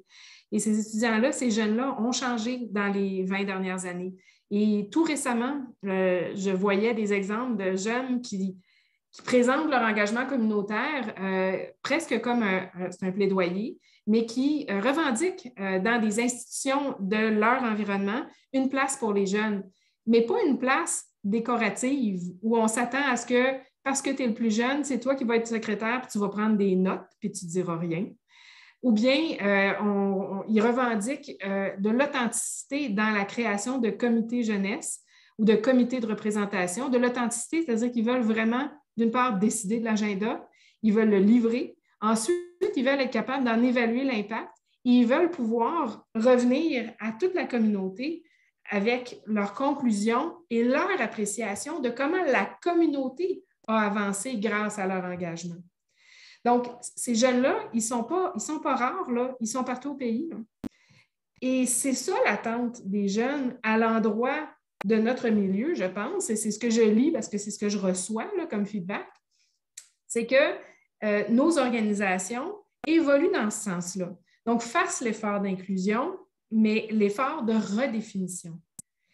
Quand on gère au quotidien une organisation caritative, comme je le fais, ça demande un courage énorme de remettre en question et d'accompagner chacune des parties prenantes dans cette évolution-là. Mais très honnêtement, est-ce que je ferais mon travail si je n'avais pas ce courage-là? Moi, ma réponse, c'est non, là, je ne ferais pas mon travail. Mais je peux vous dire qu'il y a des jours où, comme tu disais, Alice, des fois, tu es down, tu sens ça difficile. C'est dur de le faire. Mais je pense que c'est nécessaire. Merci pour vos partages. Puis peut-être, en enchaînant, puis là, je sais que l'âge, c'est dans le cœur, Stéphanie, ne te sens pas exclue, mais peut-être que ma prochaine question, je la dirigerai vers John et Alice. Est-ce que toutes ces critiques-là, parce que de plus en plus, on entend parler, les critiques sont croissantes sur la légitimité de la philanthropie, puis est-ce que ça pourrait freiner votre enthousiasme, votre énergie, votre engagement ou votre désir encore de vous impliquer? Puis quand je parle d'implication, c'est de toutes les formes possibles. Voilà, donc c'est la question que je vous poserai. John, veux-tu commencer? OK. Merci. Pour moi, c'est l'inverse. Genre, ce sont ces critiques-là qui m'ont justement poussé à m'y impliquer. Parce que, genre, on parle beaucoup de ces critiques en tant que critiques, mais pour moi, ce sont des critiques qui sont liées à une vision du secteur philanthropique qui m'inspire énormément. Donc, ce ne sont pas juste des critiques en négatif, mais aussi ces critiques-là sont l'autre côté, l'autre face d'une vision de la transformation de la philanthropie envers un secteur de l'aide mutuelle, envers un secteur de philanthropie de justice sociale. Et tantôt, j'ai parlé de l'abolition de la philanthropie, puis justement, je pense que c'est ce dont on a besoin. Et quand je lis ce mot, on imagine souvent une transition brutale, mais ce n'est pas du tout nécessairement le cas. Je pense qu'on doit beaucoup au mouvement pour l'abolition des prisons et de la police qui a émergé des États-Unis, mais qui est très fort ici aussi. Et ce mouvement-là a élaboré des manières de poursuivre l'abolition qui avancent graduellement à travers l'évolution des institutions existantes. Puis d'après moi, c'est justement ça dont on a besoin dans la philanthropie. Donc, c'est une abolition qui a l'air d'une transition juste. Puis il y a plein d'exemples de l'aide mutuelle qui existent déjà dans notre secteur, qu'on peut soutenir et qu'on peut suivre en adaptant les façons de faire des institutions philanthropiques plus mainstream. Je vais partager quelques exemples qui m'inspirent beaucoup. Ce ne sont pas des ressources, donc je n'ai pas menti, mais ce sont des liens en anglais, désolé. Mais le premier, c'est un fonds dans l'Ontario qui s'appelle le Groundswell Fund. Puis c'est un fonds qui est géré à 100% par des militantes et des militants grassroots qui prennent des décisions en collaboration avec les autres militantes et militants grassroots, puis qui soutiennent des mouvements sociaux à 100%. Et c'est vraiment comme de la philanthropie de justice sociale, par et pour, comme a dit Renata. Un autre exemple, c'est un groupe qui s'appelle OIP, ou bien le Ontario Indigenous Youth Partnership Project. Puis c'est un autre projet philanthropique en Ontario qui est mené à 100% par des jeunes personnes autochtones qui reçoivent du financement avec la pleine confiance de ces donatrices pour prendre l'éventail complet de décisions par rapport à comment redistribuer ces argents-là, comment établir leur définition de l'impact, comment créer ces critères de décision, comment même définir genre ce qu'ils font. Vous remarquerez que j'ai partagé surtout des exemples de l'Ontario. Malheureusement, moi, je connais moins d'exemples ici au Québec de la philanthropie de justice sociale. Je peux vous parler d'un exemple qui est en création en ce moment. C'est un exemple, c'est un fonds qui est mené par un groupe de militantes et de militants qui sont tous des personnes noires et autochtones et qui ont reçu des sous d'une montre de ressources en mouvement, puis un montant assez important, puis qui sont en train de bâtir leur capacité pour redistribuer ces ressources-là, encore une fois, en pleine confiance et pour soutenir les luttes de leur communauté et des communautés qu'ils connaissent. Donc, cette initiative-là sera annoncée dans les prochains mois, mais c'est pour le moment la seule initiative de son genre que je connais au Québec.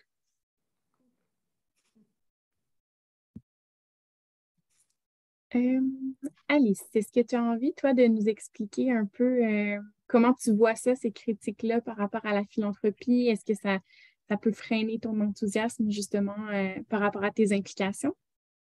Bien, en fait, par rapport à ça, moi, je dirais que je suis vraiment d'accord avec John. Pas du tout. Ça ne me freine pas. Au contraire, j'ai l'impression qu'on a plus de chances de changer les choses de l'intérieur que de l'extérieur. Donc, je pense qu'au contraire, c'est en s'impliquant qu'on peut faire une différence. Par contre, je dirais que là où ça peut être difficile, puis ça me ramène un petit peu à ce qu'on disait tout à l'heure par rapport à la définition de l'impact, ce que ça veut dire, c'est que toutes ces critiques-là sont liées à certaines pratiques. Puis, dans le quotidien, quand on s'engage avec des gens, on ne sait pas toujours avec qui on collabore. Puis là, ben, on est amené à collaborer avec tout type de personnes qui ont leur propre définition. Donc, des fois, c'est juste de vivre ces clashs-là au quotidien qui peuvent être un petit peu moins faciles à gérer, en tant qu'être humain, on est toujours confronté, là, donc qui est un petit peu confrontant.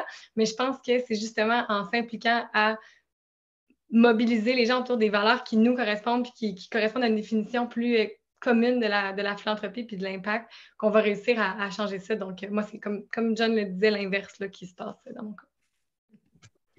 Puis merci en fait pour vos réponses. Je trouve ça super inspirant. Puis je suis contente même de vous entendre parce que c'est vrai aussi que la philanthropie s'est professionnalisée depuis les dernières années. Puis Stéphanie en a parlé tout à l'heure aussi de la notion de courage. Puis bon, le courage peut être très large aussi, mais je pense que c'est vrai que quand on décide de s'impliquer dans la philanthropie, peu importe le pan qu'on soit derrière à la tête d'une organisation ou encore quand on décide de donner du temps, il y a toute cette notion aussi des fois d'incompréhension, des gens qui ne comprennent pas ce qu'on fait ou pourquoi on le fait. Puis je ne sais pas, Stéphanie, peut-être j'aimerais ça t'entendre par rapport à ça. Est-ce que tu as été confrontée à ça dans tes années d'expérience? Écoute, est-ce que mais bien sûr que je suis confrontée à ça, puis et quotidiennement, puis je pense qu'avec les années, c'est pas que ça arrive moins souvent que je me fasse dire, mais je comprends pas ce que tu fais ou pourquoi tu le fais. C'est pas que ça arrive moins souvent, c'est juste que ça me dérange de moins en moins. J'ai assez de cicatrices sur le corps maintenant pour que, c'est pas ça qui est important. Et en même temps, je te dirais que moi, comme gestionnaire, pour revenir dans mon quotidien, mon travail, qui est le travail aussi des gens qui nous écoutent actuellement, à un moment donné, il faut, il y a des choses qu'il faut qu'on se dise. Les gens qui ne saisissent pas ce qu'on fait, là, ils n'ont même pas commencé à rentrer, on ne les a pas conscientisés à la cause qui nous motive, nous. On les a encore moins engagés, ils ne sont pas donc mobilisés, donc ils n'ont même pas commencé à rentrer dans ce que l'épisode tantôt présentait comme le funnel of engagement, le tunnel. Et moi, comme gestionnaire, je suis dans la situation où j'essaye de leur présenter et tout ça, mais en même temps, je ne passerai pas le clair de mon temps avec des gens qui n'ont pas l'intérêt de s'engager dans le changement que je propose.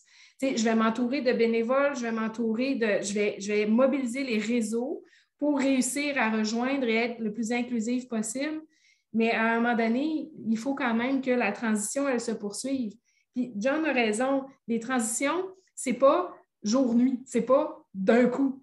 C'est quelque chose qui se fait, c'est une acculturation à une nouvelle façon de voir les choses.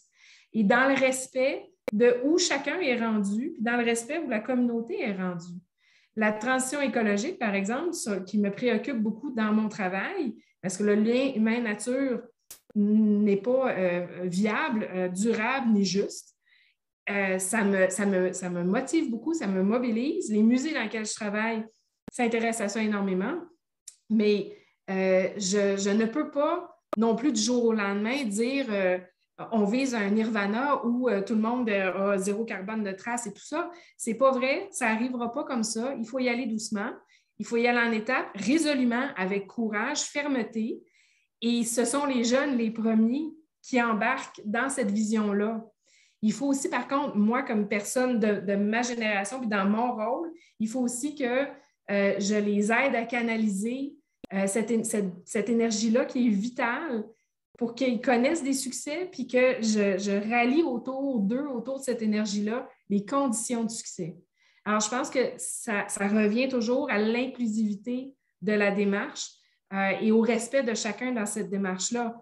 Pas seulement une inclusivité hyper locale, hyper immédiate aussi, là, dans le modèle qu'on a, dans la réflexion qu'on a, il faut que ce soit planétaire.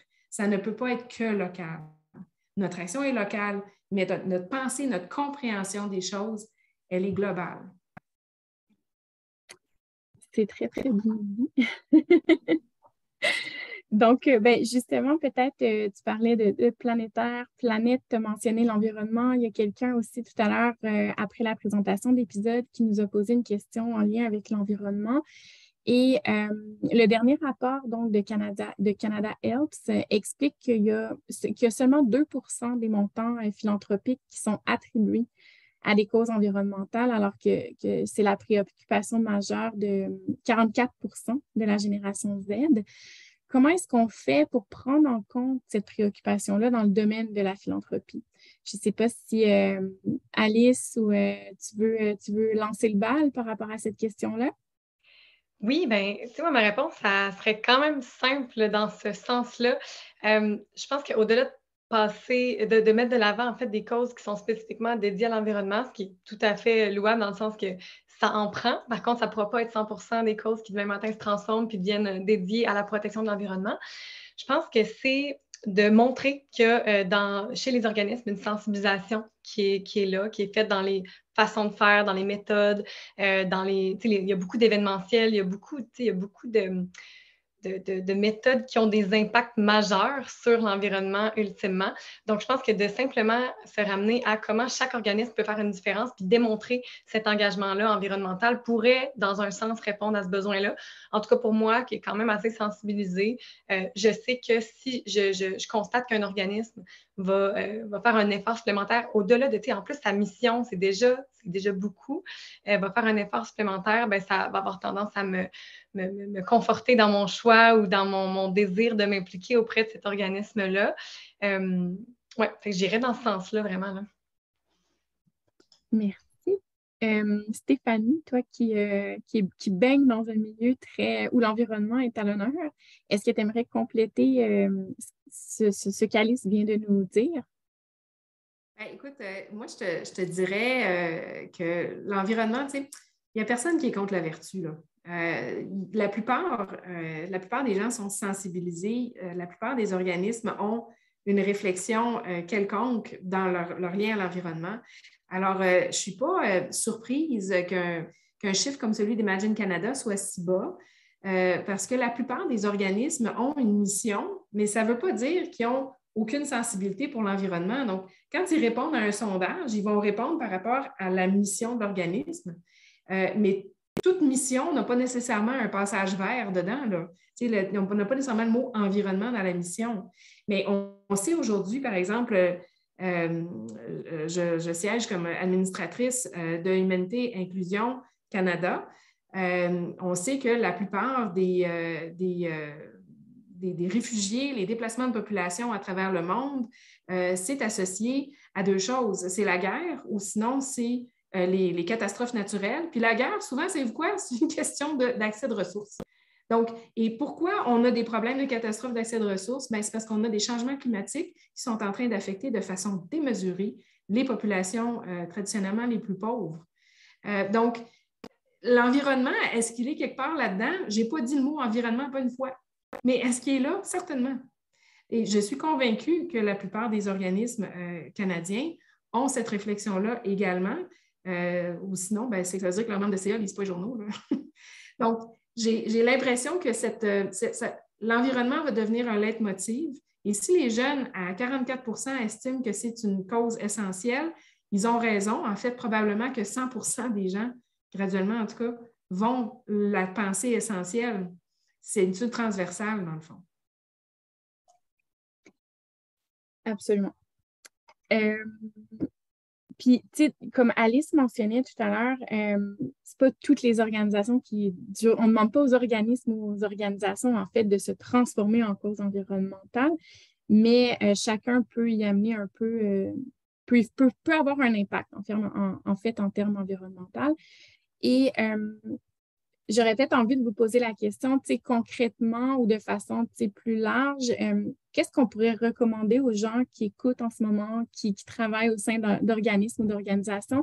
Qu'est-ce qu'on peut faire, en fait, ou ajouter à nos stratégies d'engagement pour justement essayer d'aller chercher la jeunesse dans le cadre soit de nos collectes de fonds ou même de les engager par rapport à notre mission ou notre vision. Geneviève, je suis vraiment désolé. Est-ce que je peux ajouter un tout petit truc à ce que Stéphanie Mais bien a sûr, partagé avec avant plaisir. qu'on passe à la prochaine Oui, question? vas-y, John, puis on reviendra à ça. Merci. Stéphanie, ce que tu as dit par rapport aux impacts démesurés sur les communautés marginalisées du changement climatique, ça m'a vraiment allumé. Puis, ça a amené en tête un autre aspect de la réponse à la question comment faire pour prendre en compte cette préoccupation dans le domaine philanthropique. Puis, moi, un de mes rôles antérieurs dans le secteur charitable, c'était dans un groupe environnemental. Et pendant que je faisais partie de ce secteur-là, j'ai constaté que ce secteur ne reflète pas du tout les communautés qui sont les plus impactées par les enjeux environnementaux et surtout le leadership de ce secteur-là. Et ça, une des manières dans laquelle la philanthropie peut faire face aux enjeux environnementaux pour tenir en compte les vrais impacts de ces enjeux-là, ce serait en redirigeant les ressources philanthropiques pour centrer les groupes environnementaux qui sont menés par les communautés qui sont les plus touchées, genre Indigenous Climate Action, les groupes menés par les personnes autochtones, les groupes menés par les personnes migrantes, les groupes qui militent pour la justice environnementale qui touche surtout les communautés noires. C'est un autre aspect de ce question-là pour moi. Merci d'avoir ajouté ce complément. Puis en tout temps, n'hésitez vraiment pas à aller, Stéphanie, même chose de votre côté. Si vous voulez ajouter quoi que ce soit à la conversation, tu as bien fait de le faire, John. Donc, peut-être on peut commencer par toi, même, John, aussi, si tu as envie de quel conseil ou quelle recommandation est-ce que tu pourrais faire aux organisations quant à leur stratégie d'engagement de la jeunesse en collecte de fonds? Ça, c'est vraiment pas ma domaine d'expertise. Je vais céder la parole à Alice et Stéphanie. Excellent.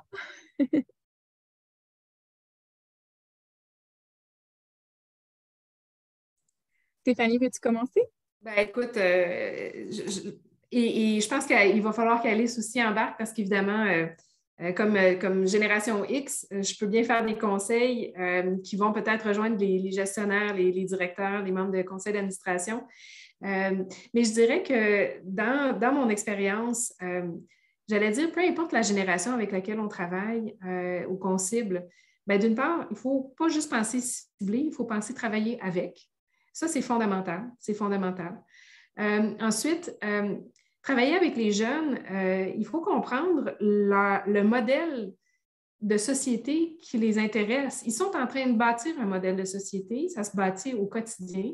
Il faut voir comment on peut les accompagner dans la construction de ce modèle-là.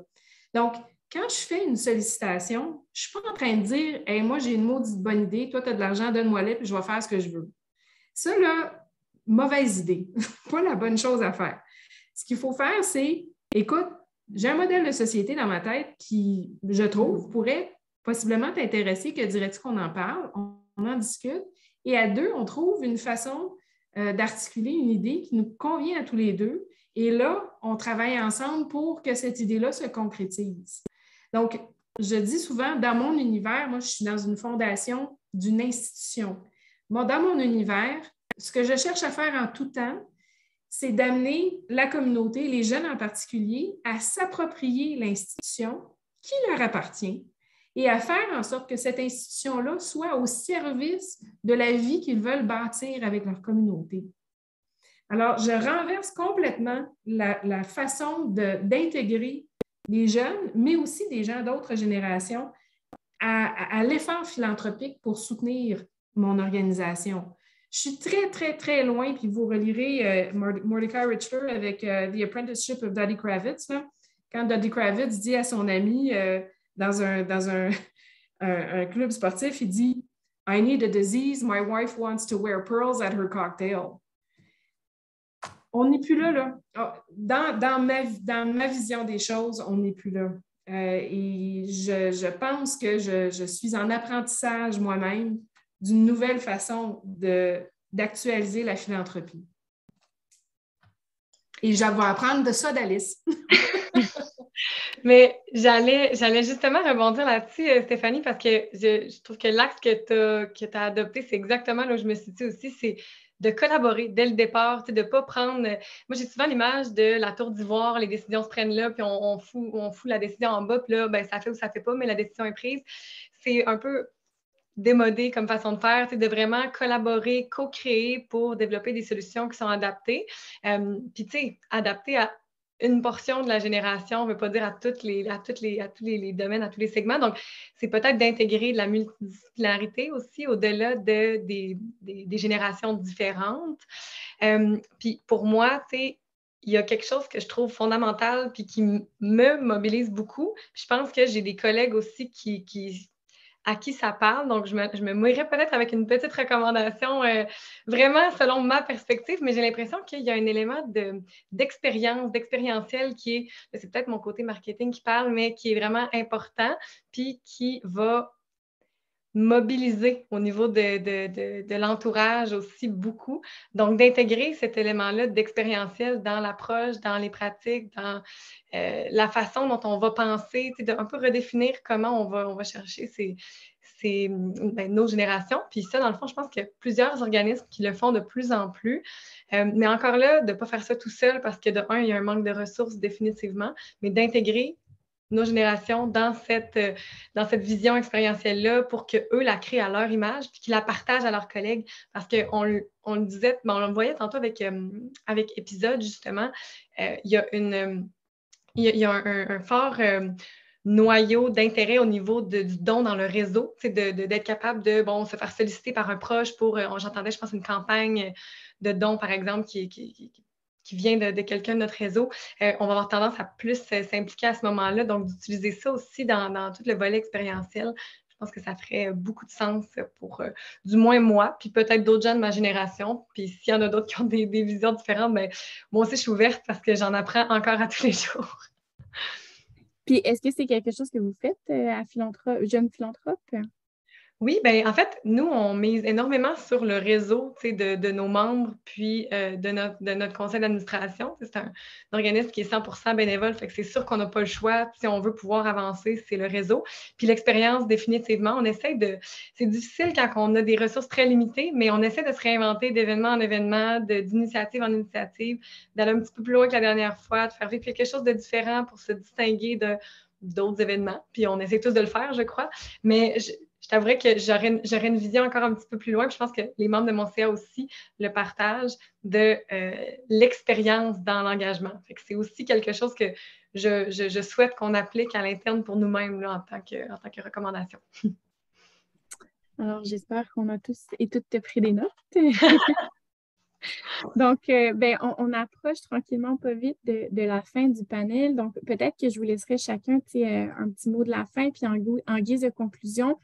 Je ne sais pas, est-ce que vous pourriez nous dire en quelques mots quelles initiatives philanthropiques vous donnent espoir? Est-ce que vous avez des exemples concrets à donner? Qu'est-ce qui représente le futur peut-être de la philanthropie aussi?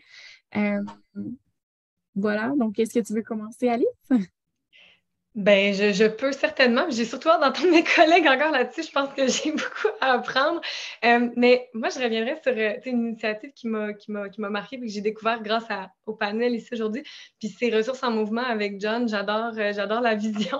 Je suis complètement fan. Puis moi, ça m'impressionne à quel point il y a une possibilité de redéfinir ou un intérêt à défaire les paradigmes puis les reconstruire complètement sur des valeurs qui sont plus inclusives, plus justes. Moi, ça me motive encore plus, puis je vais continuer à m'informer là-dessus. Donc, je dirais que c'est ça qui m'inspire. Puis, ça serait ma note de fin. Merci, Alice. Est-ce que, John, tu as envie de répondre à Alice et de continuer sur ce sujet-là? Sure. Merci, Alice. Wow. Oui, tantôt, j'ai menti. parce que j'ai encore une ressource en anglais à partager avec vous. Mais là, c'est vraiment le dernier. Puis c'est vraiment fou que Laetitia vienne de partager ça parce que j'allais partager presque la même chose. Mais il y a un groupe aux États-Unis qui fait de l'accompagnement des organismes philanthropiques dans la transition du secteur. Et ils ont sorti ce bouquin-là, le cadre Résonance, pour partager des histoires de transformation des institutions philanthropiques. Puis ça me fait penser genre, il y a un fil dans nos conversations d'aujourd'hui qui touche sur la vitesse de transition. Est-ce qu'on y va doucement, rapidement, brutalement, selon une évolution? Et d'après moi, ne pas aller brutalement, oui. Transformer ce qui existe en travaillant avec ce qui existe, oui. Mais en fait, aller doucement, non. Parce que le secteur philanthropique est assez unique dans sa manque de contraintes, sa manque de redevabilité. Puis c'est vraiment problématique que autant de ressources publiques soient privatisées puis juste données aux personnes riches pour gérer avec tellement peu de contraintes, mais ça crée une belle opportunité pour mener des transformations qui peuvent être en fait très rapides. Et ce qui m'inspire, c'est les exemples de ces transformations qui prennent lieu. Puis ce qui m'inspire de jour à jour, c'est travailler avec des membres de Ressources en Mouvement. Notre membership, ça comprend les personnes qui se considèrent privilégiées de classe, mais sans accès à la richesse. Et ça comprend aussi les personnes qui ont de l'accès direct à la richesse, ce qui sont la minorité de nos membres, mais quand même.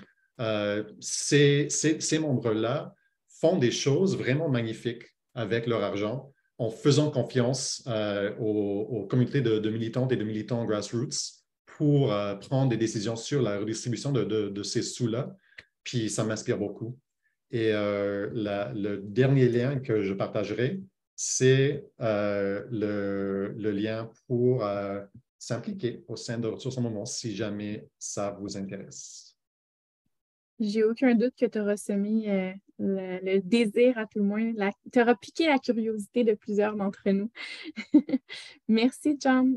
Stéphanie? Merci, effectivement, Alice, John.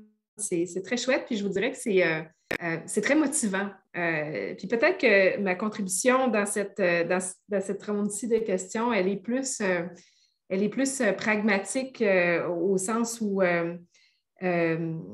je pense malgré tout au fait que, comme je reviens avec quand on est gestionnaire d'organismes caritatifs, puis qu'on a quand même des salaires à payer, puis qu'on a quand même des services à rendre, puis on est dans une machine qui doit se transformer, qui doit le faire dans le respect. Je pense à des exercices qui sont intéressants et difficiles, puis je pense à il y a quelques semaines, la rencontre que Joanna Kerr a organisée pour les parties prenantes autour de Make Way, qui est l'ancien TED du Canada, et qui discutait de comment Make Way est en train de transitionner d'un modèle plus traditionnel, en tout cas de philanthropie, où il y a toujours des donateurs qui créent chez eux des fonds désignés et après ça, l'argent est investi auprès d'organismes caritatifs, auprès de communautés et tout. Puis que là, graduellement, Make Way est en train d'aller vers un modèle où il y a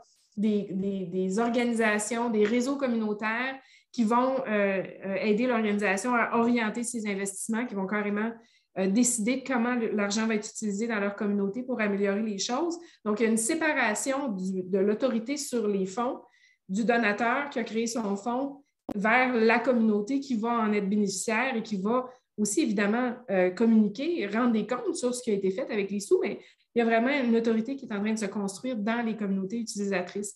Mais cette transformation-là, elle est courageuse, elle n'est pas simple, mais elle est, je pense, nécessaire. Il y a d'autres modèles, puis je pense par exemple à modèle de le projet MR63 à Montréal, qui est très chouette aussi, qui est une organisation culturelle, innovante, créative, qui utilise la philanthropie des programmes gouvernementaux, qui rallie des membres de communautés, qui veut s'inscrire dans l'histoire, mais qui aussi ouvre la porte vers l'avenir. Donc, je pense qu'il y a des gens pétillants d'innovation qui sont à la tête d'organismes, donc ils sont au quotidien, ils ont des décisions à prendre, il faut qu'ils gèrent ce changement-là, mais qui sont en train de bâtir des modèles, je trouve, intéressants pour cette transition-là qu'il faut qu'on fasse. Alors, je suis peut-être moins idéaliste, ma réponse est plus dans le concret quotidien d'organismes qui existent, qui rencontrent le payroll, puis qui font quelque chose de pas mal chouette. Effectivement, c'est très, très chouette ce que vous faites. Ça met fin en fait à ce panel et ça ouvre maintenant la porte à la période des questions. On a déjà des commentaires et là, je vois qu'Émilie, entre autres, a dit est-ce que Centraide serait comparable dans la redistribution? Donc, est-ce que ça serait un modèle comparable dans la redistribution? J'imagine que c'était pour rebondir sur ce que tu viens de dire, Stéphanie. Écoute, c'est peut-être effectivement, puis tu sais, Centraide, puis vraiment, Claude Pinard et son équipe font un job extraordinaire. Centraide est une grosse machine qui rallie les ressources disponibles immédiatement et qui les redistribue immédiatement. Vous aurez peut-être remarqué, par exemple, que Claude Pinard, depuis quand même quelques mois, tient une chronique ou en tout cas une lettre dans la presse et qu'il exprime des réflexions justement sur le rôle de la philanthropie et sur l'évolution. Un de ses derniers papiers, c'était sur la dignité. Puis John en a parlé un petit peu quand on parle de la philanthropie qui est le riche qui donne aux pauvres en lui disant quoi faire avec à part ça. Là. C'est un modèle traditionnel qui ne tient plus la route parce qu'il s'auto-perpétue. Les ressources restent là où ils sont. Là. Et c'est ça qu'il faut qu'on brise. Et Claude Pinard, ce qu'il disait, c'était il faut revoir la façon dont on travaille dans les communautés. Il faut revoir comment on amène la communauté à briser ce cycle-là de pauvreté. Alors, sa réflexion, elle est là, mais quand même au quotidien, il vient de lancer la campagne hier, Centraide. Le quotidien, c'est quand même, il faut nourrir du monde, là. Donc, et maintenant. Donc, il ne faut pas qu'on arrête complètement ce qu'on fait, mais il faut qu'on soit dans une transition courageuse. Maintenant, il faut qu'on se le dise, là. Puis il faut qu'on le fasse. Alors, Centraide, est-ce que c'est un modèle? C'est certainement inspirant. Il ne peut pas arrêter tout de suite comment il fonctionne, mais la réflexion, elle est aussi nécessaire et Claude a le courage de la faire. Absolument. Je trouve que c'est une belle piste. Je pense que c'est nécessaire de le faire, comme tu le dis, puis pas juste chez Centraide, mais plusieurs d'entre nous, on devrait aussi se poser la question, comment faire mieux? Est-ce qu'on aurait d'autres questions pour nos panélistes? Ou peut-être... je pourrais aussi ajouter quelque chose à cette question-là. Oui, bien sûr. Puis, ouais, comme Stéphanie dit, genre pour moi, Centraide, c'est un exemple fondamentalement de l'infrastructure de transfert de pouvoir dont on aurait besoin.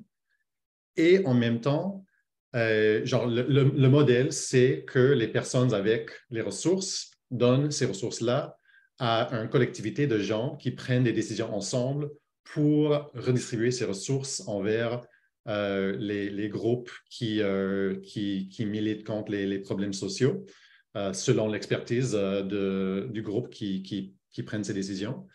Puis je dirais que genre Centraide ressemble à la justice, à la philanthropie de justice sociale, autant que les comités de prise de décision reflètent les communautés qui sont les plus touchées par les enjeux auxquels Centraide fait face. Puis malheureusement, je dirais que c'est plus ou moins le cas. Les comités de prise de décision restent très blanches, restent très ancrés dans certaines communautés, dans certains quartiers. Et il y a quand même beaucoup de poids décisionnel qui est donné aux donateurs, donatrices dans tout ça. Donc, je dirais que fondamentalement, oui, Centraide représente le sorte de modèle Puis je dirais que, genre, moi, j'ai toujours de l'espoir pour que Centraide puisse être poussé à évoluer pour mieux représenter les communautés qui le desservent. Et je trouve que, d'après moi, genre, la vraie philanthropie de justice sociale, ça n'a pas du leadership blanc et privilégié, ça n'a pas des comités de prise de décision majoritairement blanches. C'est juste, ça ressemble juste pas à ça. Merci, John. Alice, est-ce que toi, tu avais quelque chose à dire par rapport à ça? Vraiment moins mon domaine, encore une fois, mais je suis tout à fait d'accord avec mes deux collègues. Je vais leur laisser le mot là-dessus.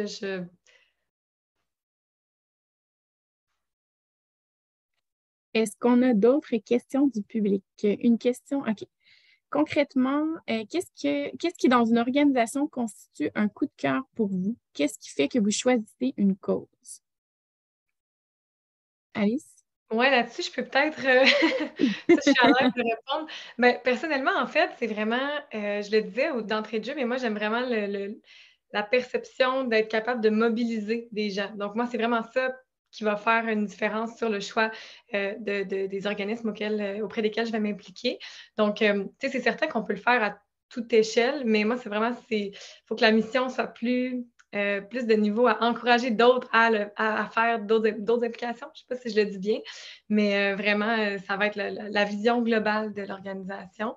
Sinon, ben, c'est certain que je pense que le parcours qu'on a va teinter notre souhait de nous engager. Si on a vécu des épreuves dans notre vie au niveau de la maladie, etc., personnellement, c'est des choix que j'ai faits en fonction des membres de ma famille qui ont été touchés. Donc, j'allais m'impliquer après auprès des causes qui nous ont aidés, nous. Donc, moi, ça serait mes deux façons de choisir en ce moment. Mais à réviser, s'il y a des suggestions, moi, je suis toute ouverte, toute oui à écouter des façons de prendre des décisions plus éclairées au niveau des choix philanthropiques qu'on fait. Merci. Puis peut-être, je ne sais pas, Stéphanie, si tu as envie de parler par rapport à ça, mais tu sais, quand tu baignes dans la philanthropie depuis des années, puis tu parlais tout à l'heure de tes implications, tu sais, qu'est-ce qui fait que toi, tu es là-dedans à journée longue, mais pendant la soirée ou même la fin de semaine, tu vas avoir envie de donner de ton temps en plus de ce que tu fais au quotidien? Ouais, écoute, je pense que mon chum rirait à entendre ta question. Parce que chez nous, c'est des engagements qui se prennent en famille. Là. Mes enfants qui sont maintenant jeunes adultes, mon entourage est conscient et j'allais dire participant ou partenaire. Tu sais, ça fait partie de mes valeurs, c'est qui je suis. Mais je te dirais que je m'engage là où je sens que je suis compétente et que je peux apporter quelque chose. Tu sais, il y a plein de causes importantes qui crèvent-cœur pour moi, mais que je ne sens pas que je peux apporter quelque chose de particulier. Tu sais, je suis capable d'aller faire de l'entretien ménager quelque part si je n'ai pas d'autres compétences, là, je peux faire ça. C'est-tu le meilleur usage de mon temps? Probablement pas. Donc, tu sais, ce que j'essaie de faire aussi, c'est de choisir ces créneaux-là où je peux vraiment apporter quelque chose. Des fois, c'est par mon réseau, des fois, c'est par mon travail, des fois, c'est par mes questions aussi. Donc, tu sais, il y a des univers dans lesquels je peux avoir un impact. Mais c'est aussi comme ça que je choisis mon travail. Tu sais, que mon travail soit rémunéré ou pas, je suis cohérente et entière dans toute ma démarche. Donc, je passe du temps, oui, rémunéré à la Fondation Espace pour la vie et je pense que je peux apporter quelque chose, je contribue. De la même façon que je le fais pour les organisations que j'ai mentionnées, je le fais bénévolement et je le fais aussi dans le temps. Donc, tu sais, j'ai cette réflexion-là aussi d'essayer de contribuer puis de durer pour accompagner l'organisation vers où je vois que je peux aider. Mais quand je vois que je ne peux plus aider ou que je ne suis plus utile vraiment autour de la table, le rôle décoratif n'est pas tellement le mieux. Alors, dans ce temps-là, c'est correct aussi de dire on se retire, on ne fait juste plus partie à ce moment-là du front de ce mouvement-là. C'est bien correct aussi, il faut savoir le faire au bon moment. Bien, c'est tout à ton honneur. Merci, Stéphanie. Puis, peut-être avant, John, de te laisser la parole, parce que je trouve que ça fait le pont avec ce que Stéphanie vient de dire. Il y a quelqu'un dans le clavardage qui dit merci pour les informations. J'adore votre dynamisme. On vous sent vrai, des personnes de cœur. Vous êtes inspirants. Puis, honnêtement, c'est ce que moi aussi, j'ai senti en vous côtoyant dans les dernières semaines, en travaillant avec vous.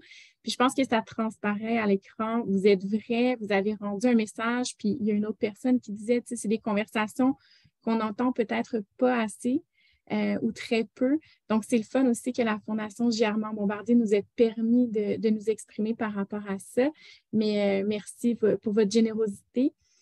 John, est-ce que tu as envie, toi aussi, de parler, parce que tu dois être déjà très, très engagé au quotidien dans ce que vous faites, mais qu'est-ce qui va décider, si ce n'est pas dans un engagement, mais dans une prise de position, justement, est-ce que tu vas faire partie d'un panel? Est-ce que tu vas animer une conférence? Ou qu'est-ce qui guide tes choix? Ouais, j'aurais peut-être quelque chose à dire par rapport à ça. Ça fait partie du noyau de ce qu'on fait avec nos membres chez Ressources Mouvement. Puis nous, on a 4 critères qu'on propose à nos membres pour guider nos choix de dons ou d'implication.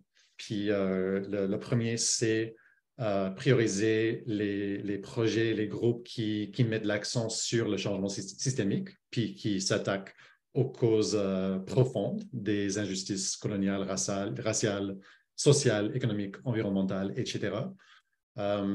Deuxième critère, c'est de soutenir des groupes qui mettent de l'avant le leadership des personnes directement concernées par les injustices qu'elles combattent.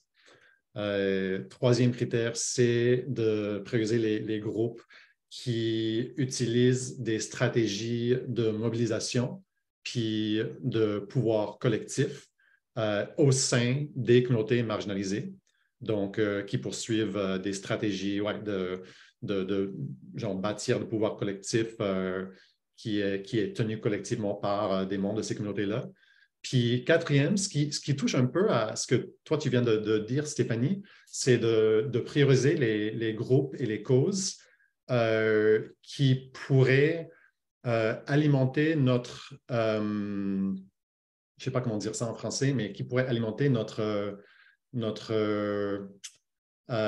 guérison personnelle en constatant que l'accumulation de la richesse dans notre société, ça se fait à travers les processus qui sont violents et que chaque personne riche a des legs de violence dans sa patrimoine et que ça tombe à nous de rechercher ce sont quoi ces legs de violence-là qui nous ont bénéficié et de prioriser des groupes qui militent contre ces injustices, ces violences structurelles-là. C'est un très, très bon point, effectivement. Puis, je suis comme... Je reçois tout ça, je trouve ça super, super intéressant. Honnêtement, merci à tous les 3 de votre générosité. Moi, j'ai plein d'idées qui me viennent en tête. Il y a plein de lectures aussi. Merci, John, d'avoir proposé tous ces liens-là. Je suis certaine que je ne serai pas la seule à aller les consulter. Vous avez été très, très inspirants.